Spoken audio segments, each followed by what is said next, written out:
ಸ್ನೇಹಿತರೆ ನಮಸ್ಕಾರ. ಮಾತಿನ ಮಲ್ಲಿ ಅನುಶ್ರೀ ಯಾವಾಗಲೂ ಕೂಡ ಸುದ್ದಿಯಲ್ಲಿರ್ತಾರೆ. ಕನ್ನಡದ ಪ್ರಖ್ಯಾತ ಆಂಕರ್, ಅದರಲ್ಲೂ ಕೂಡ ಕನ್ನಡ ಕಿರುತೆರೆ ಲೋಕದಲ್ಲಿ ಹೊಸದೊಂದು ಶಕೆಯನ್ನೇ ಶುರು ಮಾಡಿದಂತಹ ಆಂಕರ್ ಅಂತ ಹೇಳಿದ್ರೆ ಅದು ಅನುಶ್ರೀ. ಅನುಶ್ರೀ ಅವರ ಮಾತಿಗೆ ಮರುಳಾಗದವರೇ ಇಲ್ಲ. ಅನುಶ್ರೀ ಅವರು ಇವತ್ತಿಗೆ ಮನೆ ಮಗಳಾಗಿ ಪ್ರಖ್ಯಾತಿಯನ್ನು ಹೊಂದೋದಕ್ಕೆ, ಪ್ರೀತಿಯನ್ನು ಪಡೆಯೋದಕ್ಕೆ ಕಾರಣ ಆಕೆಯ ಮಾತುಗಳು.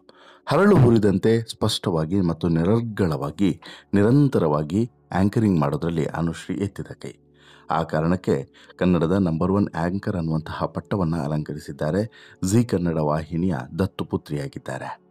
ಮಾತಿನಲ್ಲೇ ಮರಳು ಮಾಡುವಂತಹ ಕರಾವಳಿಯ ಚೆಲುವೆಯ ನಗು ಚಂದ, ಮಾತು ಚಂದ, ಜೊತೆಗೆ ಆಕೆಯ ಮ್ಯಾನರಿಸಮ್ ಕೂಡ ಚಂದ. ಅದೇ ಕಾರಣಕ್ಕೆ ಕನ್ನಡಿಗರು ಪ್ರೀತಿಯಿಂದ ಅಪ್ಪಿಕೊಂಡಿದ್ದಾರೆ ಈ ಮಾತಿನ ಮಲ್ಲಿಯನ್ನ. ಅದೇ ಕಾರಣಕ್ಕೆ ಇವತ್ತಿಗೆ ಜನಪ್ರಿಯತೆಯಲ್ಲಿ ಮೇರು ಪರ್ವತವಾಗಿ ಬೆರೆತಿದ್ದಾರೆ ಅನುಶ್ರೀ. ಅನುಶ್ರೀ ಈಗ ಮತ್ತೊಂದು ಸಾಧನೆಯನ್ನ ಮಾಡಿದ್ದಾರೆ. ತಮ್ಮ ವೃತ್ತಿ ಜೀವನದಲ್ಲಿ ಮತ್ತೊಂದು ಯಶಸ್ಸಿನ ಮೆಟ್ಟಿಲನ್ನು ಏರಿದ್ದಾರೆ ಅಂತಲೇ ಹೇಳಬಹುದು. ಹಾಗೇನೆ ಈ ಬದುಕನ್ನು ಒಂಟಿಯಾಗಿ ಸಾಗಿಸಿಕೊಂಡು, ಅಂದರೆ ತಂದೆಯ ಸಪೋರ್ಟ್ ಇಲ್ಲ, ಜೊತೆಗೆ ಇಡೀ ಕುಟುಂಬದ ಜವಾಬ್ದಾರಿ, ತಮ್ಮ ಹಾಗೂ ಅಮ್ಮನ ಜವಾಬ್ದಾರಿ, ಮನೆ ಹಾಗೂ ಆಸ್ತಿ ಪಾಸ್ತಿ, ಇವತ್ತಿಗೆ ಬೇಕಾದಷ್ಟು ಸಂಪಾದನೆ ಮಾಡಿರೋದ್ರಲ್ಲಿ ಅನುಶ್ರೀ ಎತ್ತಿದ ಕೈ. ಹಾಗೇನೆ ಒಂಟಿ ಒಂದು ರೀತಿಯಲ್ಲಿ ಸಲಗ ಅಂತಲೇ ಹೇಳಬಹುದು. ಒಂಟಿ ಸಲಗದ ರೀತಿಯಲ್ಲಿ ಬೆಳೆದು ನಿಂತಹ ಅನುಶ್ರೀ ಇವತ್ತಿಗೆ ದೊಡ್ಡ ಮಟ್ಟದಲ್ಲಿದ್ದಾರೆ.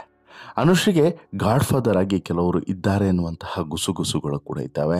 ಅವ್ರು ಯಾರು ಏನು ಅನ್ನೋದು ಈಗ ಬೇಕಾಗಿರುವಂಥ ವಿಚಾರ ಅಲ್ವೇ ಅಲ್ಲ. ಈಗ ಅನುಶ್ರೀ ಅವರ ಸಾಧನೆಯ ಮೆಟ್ಟಿಲಿಗೆ ಮತ್ತು ಅನುಶ್ರೀ ಅವರ ಈ ಛಲಕ್ಕೆ ಮತ್ತೊಂದು ಮೆಟ್ಟಿಲು ಸೇರ್ಪಡೆಯಾಗಿದೆ. ಮತ್ತೊಂದು ಸಾಧನೆಯ ಮೆಟ್ಟಿಲಿಗೆ ಮತ್ತೊಂದು ಮೈಲಿಗಲ್ಲು ಕೂಡ ಸೇರ್ಪಡೆಯಾಗಿದೆ. ಅದೇ ಆಕೆ ಖರೀದಿ ಮಾಡಿರುವಂತಹ ಹೊಸ ಕಾರು. ಆ ಕಾರಿನ ಬೆಲೆಯನ್ನು ಕೇಳಿದ್ರೆ ಬಹುಶಃ ನೀವು ಅಚ್ಚರಿ ಪಡ್ತೀರಾ, ಶಾಕ್ ಆಗ್ತೀರಾ. ಈಗಾಗಲೇ ದುಬಾರಿ ಬೆಲೆಯ ಕಾರನ್ನು ಹೊಂದಿರುವಂತಹ ಅನುಶ್ರೀ ಸರಿಗಮ್ಮಪ್ಪ ಮುಗಿತಾ ಇದ್ದಂತೆ ಮತ್ತೊಂದು ಐಷಾರಾಮಿ ಕಾರನ್ನು ಖರೀದಿ ಮಾಡಿದ್ದಾರೆ. ಈ ಮೂಲಕ ಅನುಶ್ರೀಯ ಈ ವೆಹಿಕಲ್ಸ್ಗಳ ಪಟ್ಟಿಗೆ ಮತ್ತು ಆಸ್ತಿಯ ಅಸೆಟ್ನ ಪಟ್ಟಿಗೆ ಮತ್ತೊಂದು ವಾಹನ ಕೂಡ ಸೇರ್ಪಡೆಯಾಗಿದೆ. ಹಾಗಾದರೆ ಯಾವುದು ಆ ವಾಹನ? ಆ ವಾಹನವನ್ನು ಅನುಶ್ರೀ ದುಡಿದು ಸಂಪಾದನೆ ಮಾಡಿದ್ದ ಅಥವಾ ಆ ಗಾಡ್ ಫಾದರ್ ಗಿಫ್ಟ್ ಕೊಟ್ಟಿದ್ದ?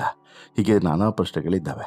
ಎಲ್ಲ ಪ್ರಶ್ನೆಗಳಿಗೂ ಕೂಡ ಉತ್ತರವನ್ನು ಕೊಡ್ತಾ ಆ ಕಾರಿನ ವಿಶೇಷತೆ ಏನು ಅನ್ನೋದನ್ನು ಕೂಡ ನಿಮಗೆ ಹೇಳ್ತಾ ಹೋಗ್ತೀನಿ.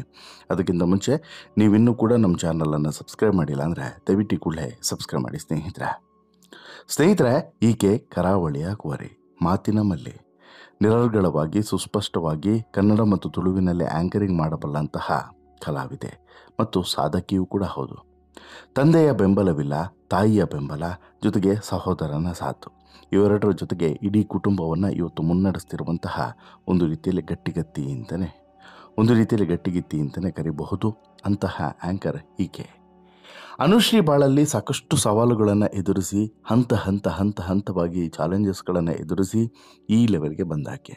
ಆಂಕರ್ ಅನುಶ್ರೀ ಅವರು ಹಲವು ಸಿನಿಮಾಗಳಲ್ಲಿ ನಟಿಸಿದರೂ ಕೂಡ ಕನ್ನಡದಲ್ಲಿ ಈಗಲೂ ಕೂಡ ಪಾಪ್ಯುಲರ್ ಆಗಿರೋದು ನಾಯಕಿಯಾಗಿ ಅಲ್ಲ, ನಿರೂಪಕಿಯಾಗಿ.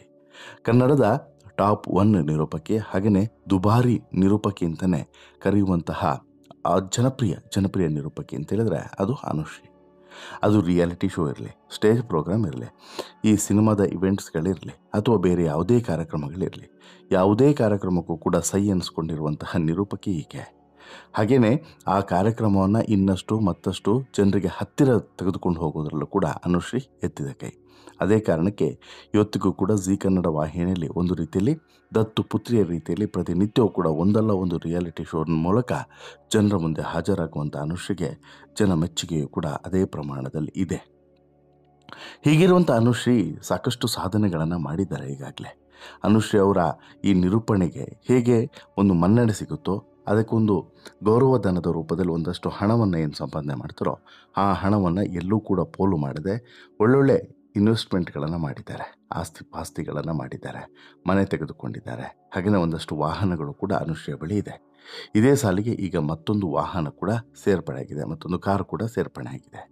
ಆ ಕಾರಿನ ಬೆಲೆ, ಆ ಕಾರಿನ ವಿಶೇಷತೆಯನ್ನು ನೋಡಿದ್ರೆ ಬಹುಶಃ ನಿಮಗೂ ಕೂಡ ಶಾಕ್ ಆಗಬಹುದು. ಅನುಶ್ರೀ ಅವರ ನಿರೂಪಣೆಗೆ ಮನೆ ಮಂದಿ ಕಾದು ಕುಳಿತಿರ್ತಾರೆ. ಜಿ ಕನ್ನಡದಲ್ಲಿ ಪ್ರಸಾರ ಆಗುವಂತಹ ಸರಿಗಮಪದಿಂದ ಹಿಡಿದು ಡ್ಯಾನ್ಸ್ ಕರ್ನಾಟಕ ಡ್ಯಾನ್ಸ್ನಂತಹ ಒಂದು ಹೈಫೈ ರಿಯಾಲಿಟಿ ಶೋಗಳಿಗೆ ಇವರೇ ನಿರೂಪಕಿ. ಅನುಶ್ರೀ ಇಲ್ಲದೆ ಈ ಶೋಗಳು ನೋಡೋದಕ್ಕೆ ಕಿರುತೆರೆ ವೀಕ್ಷಕರು ಇಷ್ಟಪಡೋದಿಲ್ಲ. ಅಷ್ಟರ ಮಟ್ಟಿಗೆ ವೀಕ್ಷಕರು ತನ್ನೆಡೆಗೆ ಬರಬೇಕು ಅನ್ನೋ ರೀತಿಯಲ್ಲಿ, ಸೆಳಿಬೇಕು ಅನ್ನೋ ರೀತಿಯಲ್ಲಿ ಅನುಶ್ರೀ ಆ್ಯಂಕರಿಂಗನ್ನು ಮಾಡೋದೇ ಅವರ ಪ್ಲಸ್ ಪಾಯಿಂಟು. ಅನುಶ್ರೀ ಅವರ ನಗು ಚಂದ, ಅನುಶ್ರೀ ಅವರ ಮಾತು ಇನ್ನೂ ಕೂಡ ಚಂದ ಅನ್ನೋದು ಇವರ ಅಭಿಮಾನಿಗಳ ಮಾತು. ಆ್ಯಂಕರ್ ಅನುಶ್ರೀ ಅವರ ಅಭಿಮಾನಿಗಳು ಬಹು ವರ್ಷಗಳಿಂದ ಅನುಶ್ರೀ ಅವರು ಯಾವಾಗ ಮದುವೆ ಆಗ್ತಾರೆ ಅಂತೇಳಿ ಕಾಯ್ತಾ ಇದ್ದಾರೆ. ಈಗ ಅನುಶ್ರೀ ಅವರ ಮದುವೆಗೆ ಎಲ್ಲರೂ ಕೂಡ ಕಾತುರತೆಯಿಂದ ನೋಡ್ತಾ ಇದ್ರೆ ಅನುಶ್ರೀ ಅವರಿಗೆ ಮತ್ತೊಂದು ಕುತೂಹಲ. ಈಗ ಏನು ಅವ್ರು ಕೊಟ್ಟಂಥ ಉತ್ತರ ಏನು ಅಂತ ಹೇಳಿದ್ರೆ 2025ರಲ್ಲಿ ಮದುವೆ ಆಗ್ತೀನಿ ಅಂತ ಹೇಳ್ಬಿಟ್ಟು. ಆದರೆ ಯಾರನ್ನ ಏನು ಹೇಳಿಲ್ಲ. ಆದರೆ ಈಗ ಮದುವೆಗೆ ಮುನ್ನವೇ ಆ್ಯಂಕರ್ ಅನುಶ್ರೀ ಹೊಸದೊಂದು ಕಾರನ್ನು ಖರೀದಿಸೋದ್ರ ಮೂಲಕ ಮತ್ತೆ ಸುದ್ದಿಯಲ್ಲಿದ್ದಾರೆ. ನಿರೂಪಣೆಯ ಜೊತೆಗೆ ಯೂಟ್ಯೂಬ್ ಚಾನಲ್ ಕೂಡ ನಡೆಸ್ತಿರುವಂಥ ಅನುಶ್ರೀ ಅವರು ಪ್ರತಿ ಎಪಿಸೋಡ್ಗೆ ಲಕ್ಷಾಂತರ ಸಂಭಾವನೆಯನ್ನು ಪಡೆಯುವಂತಹ ಆ್ಯಂಕರ್ ಕೂಡ ಹೌದು. ಇದೀಗ ಈಕೆಯ ಆ್ಯಂಕರಿಂಗ್ ಅಂದರೆ ಈ ಯೂಟ್ಯೂಬ್ ಚಾನಲಲ್ಲಿ ಮಾಡುವಂತಹ ಪ್ರಮೋಷನಲ್ ಆ್ಯಂಕರಿಂಗಿಗೂ ಕೂಡ ಒಳ್ಳೆಯ ಸಂಪಾದನೆ ಬರ್ತಾ ಇದೆ. ಯೂಟ್ಯೂಬ್ನಿಂದ ಬರ್ತಿರೋದು ಏನೂ ಕೂಡ ಅಲ್ಲ ಅನ್ನೋ ರೀತಿಯಲ್ಲಿ ಅನುಶ್ರೀಯ ಸಂಪಾದನೆ ಇದೆ. ಯಾವುದಾದ್ರೂ ಹೊಸ ಸಿನಿಮಾ ಬಂತು ಅಂತ ಹೇಳಿದ್ರೆ ಆ ಸಿನಿಮಾ ತಂಡದವರು ಅನುಶ್ರೀ ಚಾನಲ್ನಲ್ಲಿ ಒಂದು ಇಂಟರ್ವ್ಯೂ ಆಗಬೇಕು, ಪ್ರಮೋಷನ್ ಆಗಬೇಕು ಅಂತೇಳಿ ಕಾಯ್ತಾ ಇರ್ತಾರೆ. ಅವರಿಗೆ ಲಕ್ಷಗಟ್ಟಲೆ ಚಾರ್ಜ್ ಮಾಡ್ತಾರೆ ಅನುಶ್ರೀ. ಹಾಗೆಯೇ ರಿಯಾಲಿಟಿ ಶೋಗಳಿಗೂ ಕೂಡ ಪ್ರತಿ ಸಂಚಿಕೆಗೆ ಸುಮಾರು ಲಕ್ಷ ತೆಗೆದುಕೊಳ್ತಾರೆ ಅನ್ನುವಂಥ ಮಾಹಿತಿ ಇದೆ.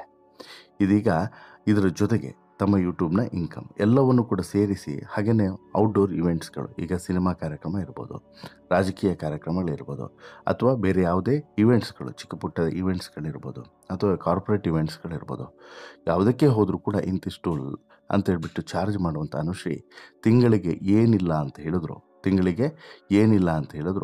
ಒಂದು 5-6 ಲಕ್ಷ ಮೇಲೆ ದುಡಿತಾರೆ.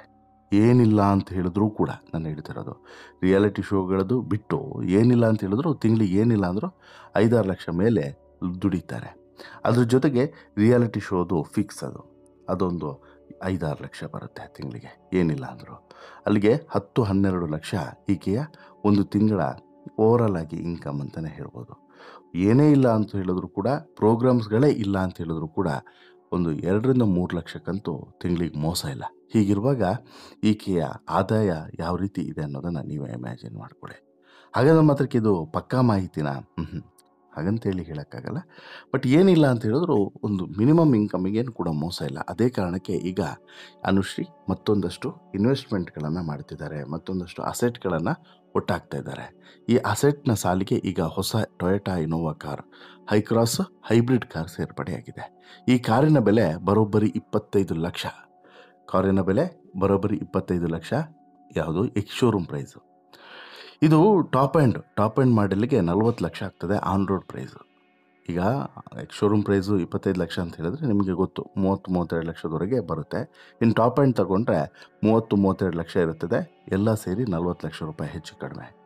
ಅನುಶ್ರೀ ಅವರು ಈಗ ಹೈಕ್ರಾಸ್ ಹೈಬ್ರಿಡ್ ಕಾರನ್ನು ಖರೀದಿ ಮಾಡೋದ್ರ ಮೂಲಕ 40 ಲಕ್ಷ ರೂಪಾಯಿ ಕಾರಿನ ಮಾಲಕಿಯಾಗಿದ್ದಾರೆ. ಇನ್ನು ಸಹಜವಾಗಿ ಈ ಹೈಫೈ ಕಾರನ್ನು ಖರೀದಿ ಮಾಡಿರುವಂತಹ ಅನುಶ್ರೀ ಆರಾಮಾಗಿ ಓಡಾಡಬೇಕು, ಜೊತೆಗೆ ದೂರದ ಊರಿಗೆ ಹೋಗಬೇಕು ಅಂತ ಹೇಳಿದ್ರೆ ಸೇಫ್ಟಿಯನ್ನು ಕೂಡ ನೋಡಬೇಕಾಗುತ್ತಲ್ಲ. ಆ ಕಾರಣಕ್ಕೋಸ್ಕರ ಈ ಕಾರನ್ನು ಖರೀದಿ ಮಾಡಿರೋದು, ಶೋ ಆಫಿಗಲ್ಲ. ಮತ್ತೊಂದು ಕಡೆ ಈ ಕಾರು ಈಗಾಗಲೇ ಒಳ್ಳೆ ಮಾರ್ಕೆಟನ್ನು ಸೆಟ್ ಮಾಡಿರುವಂತಹ ಕಾರು, ಒಂದು ಟ್ರೆಂಡನ್ನು ಸೆಟ್ ಮಾಡಿರುವಂಥ ಕಾರು, ಒಂದು ಗತ್ತನ್ನು ಸಂಪಾದನೆ ಮಾಡಿರುವಂಥ car Innova Hycross hybrid car. So that ಪೊಲಿಟಿಷಿಯನ್ಸ್ಗಳೆಲ್ಲ ಆಮೇಲೆ ಸೆಲೆಬ್ರಿಟೀಸ್ಗಳೆಲ್ಲ ಹೊಂದಿರುವಂಥ ಕಾರಿತ್ತು. ಅದೇ ಕಾರಣಕ್ಕೋಸ್ಕರ ಅನುಶ್ರೀ ಕೂಡ ಈ ಕಾರನ್ನೇ ಖರೀದಿ ಮಾಡಿದ್ದಾರೆ. ಹಾಗೆಯೇ ಈ ಕಾರಿನ ವಿಶೇಷತೆ ಏನಂತ ಹೇಳಿದ್ರೆ ಇಂಟೀರಿಯರ್ ತುಂಬ ಸಖತ್ತಾಗಿದೆ. 10.1 ಇಂಚಿನ ಟಚ್ ಸ್ಕ್ರೀನ್ ಇನ್ಫೋಮೆಂಟ್ ಸಿಸ್ಟಮ್ ಇದೆ. 7 ಇಂಚಿನ ಡಿಜಿಟಲ್ ಡ್ರೈವರ್ ಡಿಸ್ಪ್ಲೇ ಕೂಡ ಇದೆ. ಪ್ಯಾನಲ್ ಸನ್ರೂಫ್ ಇದೆ. ವೈರ್ಲೆಸ್ ಫೋನ್ ಚಾರ್ಜರ್ ಇದೆ. 6 ಏರ್ ಬ್ಯಾಗ್ ಇದೆ. ಎಷ್ಟು? 6. ಇದೇ ಇಂಪಾರ್ಟೆಂಟ್ ಆಗುತ್ತೆ. 360 ಡಿಗ್ರಿ ಕ್ಯಾಮ್ರಾ ಜೊತೆಗೆ ಅಡ್ವಾನ್ಸ್ ಡ್ರೈವರ್ ಅಸಿಸ್ಟೆನ್ಸ್ ADS ಈ ಸಿಸ್ಟಮ್ ಕೂಡ ಇದೆ. ಅಂದರೆ ಈ ಏರ್ ಬ್ಯಾಗ್ ಇರುತ್ತಲ್ಲ, ಇದು ಇಂಪಾರ್ಟೆಂಟ್ ಆಗುತ್ತೆ. ದೂರಿಗೆ ಹೋಗುವಂತಹ ಸಂದರ್ಭದಲ್ಲಿ, ಡ್ರೈವರ್ಗಳು ಚಾಲನೆ ಮಾಡ್ತಿರುವಂಥ ಸಂದರ್ಭದಲ್ಲಿ, ಕಂಟಿನ್ಯೂಸ್ ಡ್ರೈವಿಂಗ್ ಮಾಡ್ತಿದ್ದಂಥ ಸಂದರ್ಭದಲ್ಲಿ ನಿದ್ರೆಗೆ ಜಾರುವಂಥ ಚಾನ್ಸಸ್ ಇರ್ತದೆ. ಚಿಕ್ಕ ಪುಟ್ಟ ಅಪಘಾತಗಳಾಗುವಂಥ ಚಾನ್ಸಸ್ ಇರ್ತದೆ. ಆ ಸಂದರ್ಭದಲ್ಲಿ ಈ ಏರ್ ಬ್ಯಾಗ್ ಅವರನ್ನು ಕಾಪಾಡೋದು. ಆ ವಿಚಾರದಲ್ಲಿ ಅನುಶ್ರೀ ತುಂಬ ಆಯ್ದುಕೊಂಡು, ಅಂದರೆ ಎಲ್ಲ ರೀತಿಯಾದಂತಹ ರಿಸರ್ಚ್ಗಳನ್ನು ಮಾಡಿ ಅಂತಿಮವಾಗಿ ಈ ಟೊಯೋಟಾ ಇನೋವಾ ಹೈಕ್ರಾಸ್ ಹೈಬ್ರಿಡ್ ಕಾರನ್ನು ಪಡ್ಕೊಂಡಿದ್ದಾರೆ, ಖರೀದಿಸಿದ್ದಾರೆ. ಈ ಮೂಲಕ ಅನುಶ್ರೀ ಅವರ ಈ ಕಾರುಗಳ ಒಂದು ಲಿಸ್ಟ್ ಏನಿದೆ ಅದಕ್ಕೆ ಹೊಸದೊಂದು ಕಾರು ಸೇರ್ಪಡೆ ಆಗಿದೆ. ಇನ್ನು ಈ ಕಾರನ್ನ ಗಾಡ್ ಫಾದರ್ ಗಿಫ್ಟ್ ಕೊಟ್ಟಿದ್ದು, ಅದೇ ಶುಗರ್ ಡ್ಯಾಡಿ ಅಂತ ಹೇಳ್ಬಿಟ್ಟು ಈ ಹಿಂದೆ ಆರೋಪ ಬಂದಿತ್ತಲ್ಲ, ಅವರು ಏನೋ ಗಿಫ್ಟ್ ಕೊಟ್ಟಿರಬೇಕೇನೋ ಅನ್ನುವಂತಹ ಮಾತುಗಳನ್ನು ಕೆಲವರು ಹೇಳ್ತಿದ್ದಾರೆ. ಅಂದರೆ ಅನುಶ್ರೀ ಅವರಿಗೆ ಇದು ಗಿಫ್ಟಾಗಿ ಬಂದಿರುವಂಥ ಕಾರು.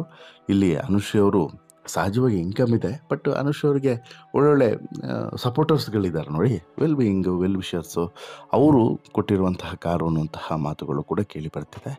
ಬಟ್ ಕೆಲವರು ಇಲ್ಲಪ್ಪ ಹಾಗೇನಿಲ್ಲ, ಅನುಶ್ರೀ ಅವರೇ ದುಡಿದು ಅವ್ರಿಗೇನು ಕಡಿಮೆ ಆಗಿದೆ, ಅವರೇ ದುಡಿದು ಸಂಪಾದನೆ ಮಾಡಿ ಅವರೇ ತೆಗೆದುಕೊಂಡಿರುವಂಥ ಕಾರು, ಯಾವ ಗಿಫ್ಟು ಅಲ್ಲ, ಇನ್ನೊಂದಲ್ಲ ಮತ್ತೊಂದಲ್ಲ ಅಂತಲೂ ಕೂಡ ಹೇಳ್ತಿದ್ದಾರೆ. ಬಟ್ಟು ಈಗ ಅನುಶ್ರೀ ಅವರು ಮದುವೆಗೆ ಸಿದ್ಧವಾಗ್ತಿರುವಂಥ ಸಂದರ್ಭದಲ್ಲಿ ಈ ಕಾರನ್ನು ಖರೀದಿ ಮಾಡಿರೋದು ಮದುವೆ ಹಾಗಾದರೆ ಹತ್ತಿರ ಬಂತು ಅನ್ನುವಂತಹ ಸಂದೇಶವನ್ನಂತೂ ಕೊಡ್ತಾ ಇದೆ. ಅಥವಾ ಈಗ ಪ್ರಮುಖವಾಗಿರುವಂಥದ್ದು ಈ ಕಾರು ಗಿಫ್ಟಾ ಅಥವಾ ಆಕೆ ಸಂಪಾದನೆ ಮಾಡಿರೋದಾ?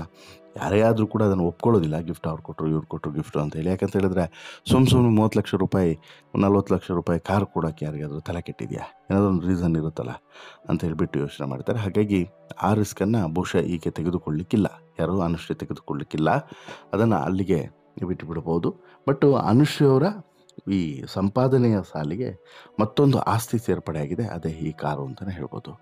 ಓವರಾಲ್ ಅನುಶ್ರೀ ಅವರಿಗೆ ಕಂಗ್ರ್ಯಾಚುಲೇಷನನ್ನು ಹೇಳ್ತಾ, ನಿಮಗೇನಿಸುತ್ತೆ ಸ್ನೇಹಿತರೆ ಅನುಶ್ರೀ ಅವರ ಈ ಸಂಪಾದನೆ ಮತ್ತು ಈ ಕಾರಿನ ಖರೀದಿಯ ಬಗ್ಗೆ ನಿಮ್ಮ ಅಭಿಪ್ರಾಯ ಏನು? ನಿಮ್ಮ ಹಾರೈಕೆ ಏನು ಅನುಶ್ರೀಗೆ? ದಯವಿಟ್ಟು ನಿಮ್ಮ ಅಭಿಪ್ರಾಯನ ಕಮೆಂಟ್ ಮಾಡಿ ತಿಳಿಸಿ. ಜೊತೆಗೆ ಈ ಸ್ಟೋರಿ ಇಷ್ಟ ಆಯಿತು ಅಂತ ಹೇಳಿದರೆ ಲೈಕ್ ಮಾಡಿ, ಶೇರ್ ಮಾಡಿ, ಚಾನಲ್ಗೆ ಸಬ್ಸ್ಕ್ರೈಬ್ ಆಗೋದನ್ನು ಮರಿಬೇಡಿ. ಧನ್ಯವಾದ.